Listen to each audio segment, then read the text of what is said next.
Hi, welcome friends. Today, we're going to see an incredible tale of revolution, a story of power, corruption, and the fight for justice. Without wasting any time, let's watch. In the beginning, the government imposes a strict curfew on the city. But despite the curfew, Laura, the story's heroine, steps outside into the cold night. As she walks through the quiet streets, two men approach her. At first, they seem harmless, but then they reveal their true intentions. They try to assault her. Desperate to protect herself, Laura pulls out her pepper spray and warns them, "I'll call the police." But then the men show her their ID cards.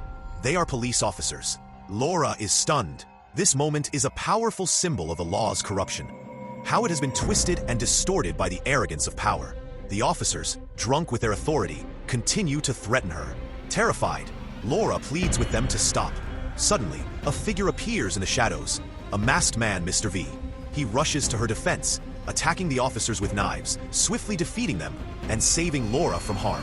He then takes her to the rooftop of a nearby building. Mr. V says, "I want to show you something." He points to the criminal court building, and with a flick of a switch, the building explodes in a massive burst of flames. The city's loudspeakers blare freedom fighter song as Mr. V stands, his eyes fixed on the smoking ruins of the courthouse. It's midnight on November 5th. The revolution has begun. The next day, Mr. V hacks into a live TV broadcast, appearing on every screen in the city. Mr. V says, "I destroyed that building because the law and constitution have been corrupted by those in power. 1 year from today, I will destroy the parliament. If you want to stand against this oppressive government, join me." The message spreads like wildfire, sparking a movement in the hearts of the people. The government's police force scrambles to track him down, but Mr. V tries to escape. At one point, they were about to arrest him. Laura, meanwhile, intervenes and tries to help him, but the police attack her. She's knocked unconscious, and Mr. V once again rescues her, taking her to his secret hideout. When Laura wakes up, Mr. V tells her, "Now that you know who I am and where I am, you have to stay here with me for 1 year." With no choice, Laura agrees, and thus, she is pulled into a revolution she never expected. As time passes, Mr. V continues his mission of justice. His next target? A high-ranking policy secretary from the ruling party. He kills the man swiftly, sending a clear message to those in power. But Mr. V's next mission is even more dangerous. He sets his sights on the High Chancellor's priest, a man who hides behind the mask of religion, but secretly kidnaps and abuses young girls. Mr. V sends Laura as bait, knowing the priest will never suspect her. At first, Laura tries to warn him, says that "Mr. V sent me here to kill you," but the priest ignores her, too confident in his power to believe that no one could threaten him. That's when Mr. V arrives, and the priest pulls a gun from a book, but it's too late. Mr. V kills him, placing a rose on the priest's body as a symbol of his justice. Meanwhile, Laura escapes and seeks refuge at the house of her friend, a TV host. A lady doctor performs a post-mortem on the priest's body and gives the report to the police. Upon seeing the rose placed on the body, her reaction changes. The head of security for the government's High Chancellor holds a video conference and angrily demands that the police catch Mr. V. However, one police officer thoroughly investigates the case and uncovers a connection between Mr. V's targets. It turns out the two men who were killed had both worked together in prison. That night, the lady doctor reads her old diary and contacts the police, revealing everything she knows. Afterward, she goes to sleep. Meanwhile, the police search for people who are still alive from that prison, and they discover a woman's name, the doctor herself. The police are shocked by this revelation, and they rush to her location. Before they can reach her, Mr. V arrives. Upon seeing him, she says, "After all these years, there's one thing I need to say. I'm sorry," and asks, "How are you going to kill me?" Mr. V replies, "I already killed you by injecting a slow poison, and I forgive you now that you've realized your mistake. But I must kill you for your past sins." The doctor asks, "Will it be painful?"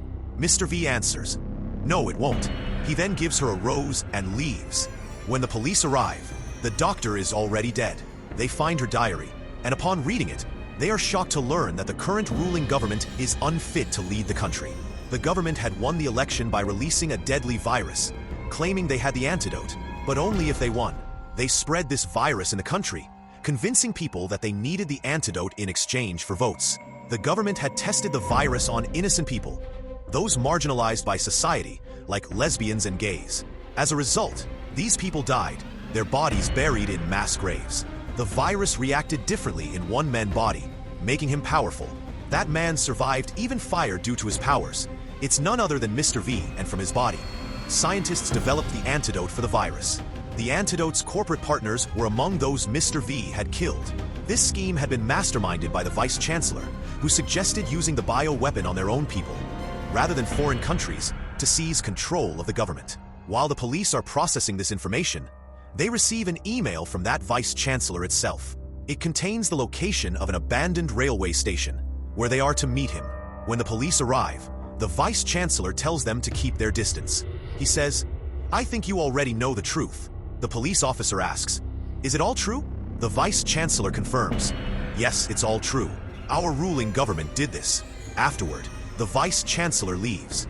The police officer is stunned to learn that the Vice Chancellor is already dead. Realizing that he had unknowingly met Mr. V, the officer becomes frustrated, realizing he had been made to believe in false stories. Laura is watching her friend's TV show, where he mocks the ruling Chancellor. Because of this, the Chancellor's men kill him.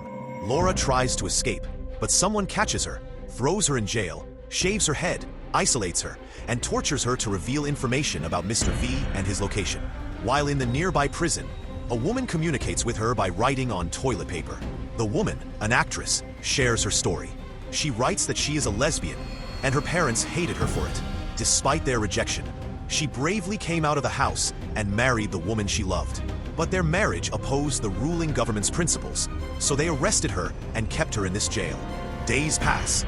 One day the woman writes, "This is my last letter. I'm going to die." In her final words, she writes, "I didn't see you, but I love you." After reading this, Laura cries. This tragedy slowly turns her into a revolutionary fighter. The officers continue questioning her about Mr. V, but Laura still refuses to speak. One officer tells another man, "If she doesn't tell us anything, shoot her." But Laura boldly responds, "Even if you shoot me, I won't tell you anything about Mr. V." To everyone's surprise, the officer releases her. Confused, she steps out of her prison, only to realize that everything happening to her was orchestrated by Mr. V. Angrily, Laura asks, "Why did you do this to me?" Mr. V calms her down and replies, "Before, you said you had fear. To help you get rid of that fear, I did all of this. And now, you are a fearless woman. Trust me, every time I tortured you, I felt the same way. Now you can leave, but meet me on November 5th if you can." After several months, Laura feels the freedom as she steps out into the world. The government claims that the building was destroyed because it had become old. They say that everyone Mr. V murdered died in suicides or accidents, trying to manipulate the public so they wouldn't remember Mr. V. However, the Chancellor forces the police to catch him soon. At one point, Mr. V meets the ruling party leader and says, "The Chancellor plans to get caught of you for the crime of destroying the building, which I did. I don't want you. I want the Chancellor. If you're ready to help me, put an X in front of your house." After saying this, Mr. V hands him a chalk and leaves. The leader believes him, marking an X in front of his house.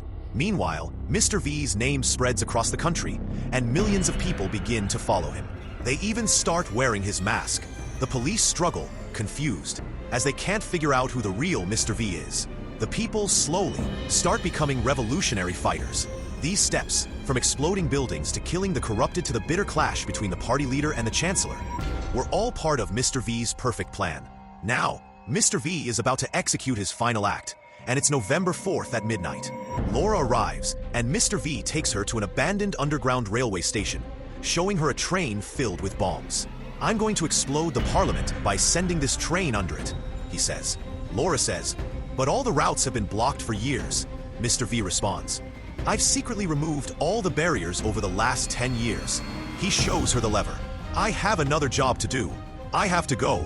It's your decision to pull the lever, Laura. If you believe I'm doing the right thing and that my idea is correct, pull it." And he leaves. The party leader arrives with someone tied up, none other than the Chancellor. Seeing Mr. V, the Chancellor trembles in fear, and V kills him. But the leader turns against Mr. V. His bodyguards shoot him, but Mr. V survives the bullets and kills the guards with his knife. The fight sequence is intense and gripping. Afterward, Mr. V kills the party leader by twisting his head. It's revealed that Mr. V survived because he wore a bulletproof vest, although a few bullets still struck him. he stumbles over to Laura and dies in her arms. She places his body between the bombs on the train and leaves roses with him. Just as she's about to pull the lever, a police officer arrives and points his gun at her, demanding she stop. Laura says, Mr. V is dead, but his idea will never die. She asks him, what's more important to you, the parliament or the belief in the hearts of the people? Her revolutionary speech hits hard. The police officer lowers his gun. Laura pulls the lever, and the train heads toward its target. They go to the rooftop to watch what happens. Meanwhile, millions of people wear Mr. V's mask and march toward the parliament. The military stands ready, but they're confused. They haven't received any orders from the chancellor or the party leader, both of whom are dead. With no direction, the army steps aside, allowing the people to move forward. In the final dramatic moment, one police officer shoots an innocent man, showing him his ID card. But the people, enraged, kill him in return. This, ultimately, was Mr. V's master plan, to turn the people into revolutionary fighters. As the song Freedom Fighter plays through the city's speakers, the parliament explodes. The people have become like Mr. V, freedom fighters. And Mr. V is not just a person, he was an idea. This is where the revolutionary story ends. And what do you think about all of this? In my perception, a country's development can be destroyed by bombs, bioweapons, and wars, but only for a certain period. However, an entire generation can be destroyed by making the people's minds stop thinking. Imagine if electricity had never been discovered. What would we do now? If computers had never been created, how would we function? Even the bomb was invented by the human brain. The greatest weapon is the human brain. And when it is not functioning properly, that's when a country's failure begins. In my personal opinion, we are undergoing a technology war. It silently kills the human brain through mobile phones, gadgets, gaming consoles, etc. Of course, these things provide information, but how we use that information is what truly matters. I see so many people addicted to their phones, losing themselves in the digital world and forgetting about the vastness of the real world. Their brains stop thinking. That's the real danger. Hope you all enjoyed. Thanks for watching.